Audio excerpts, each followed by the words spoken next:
Hey guys, I'm just going to give a review off my $21 Aliexpress blow-off valve. It is a dual port, as you can see from the pictures. One for recirc, one for atmosphere.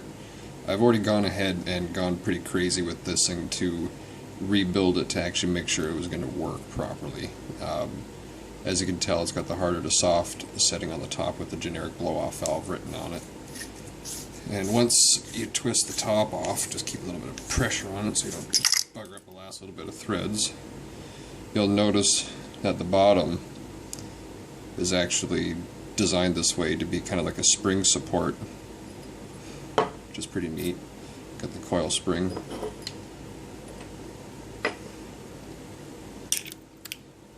One of the major things that this was lacking that I thought was at least necessary was a lower spring seat, just because piston is aluminum, top hat is aluminum, spring is steel, so something's going to wear faster than the other. So I decided to put the washer on the bottom of the piston rather than the top of the lid, because I could not find a bloody washer to fit over top of this massive bore in the small selection of stores that I went to. Alright, now get to the main parts here. I had to put an O-ring on the trumpet end. Keep in mind that this is kind of like the turbosmart 50/50.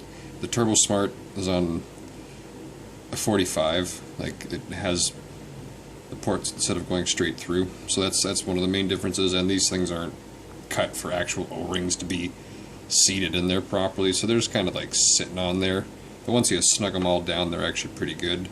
And another main thing I should point out is they only supplied this O-ring and the two in there for the actual piston.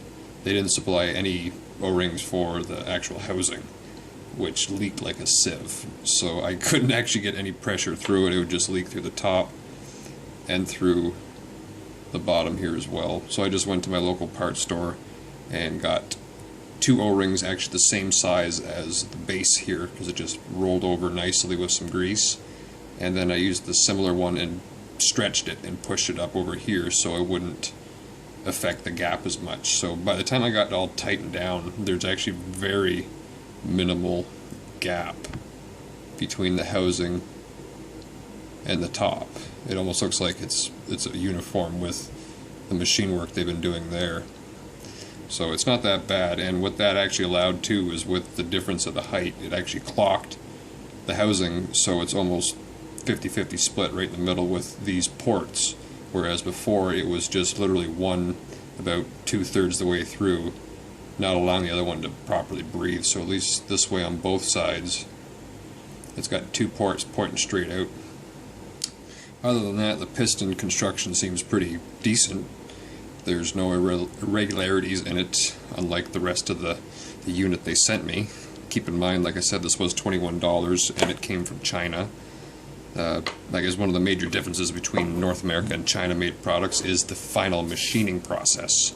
Luckily, they didn't have to really spend too much time on the piston, but the rest of this crap I had to spend about 3 hours on.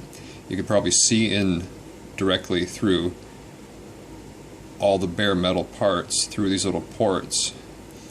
Well, that's for me, because I actually had to go in there with a small rat tail file and some emery cloth, and I had to clean all the burr and all the sharp edges out, because my microfiber cloth would actually get caught up in all the nastiness before. So now it's all been sanded down and cleaned up properly.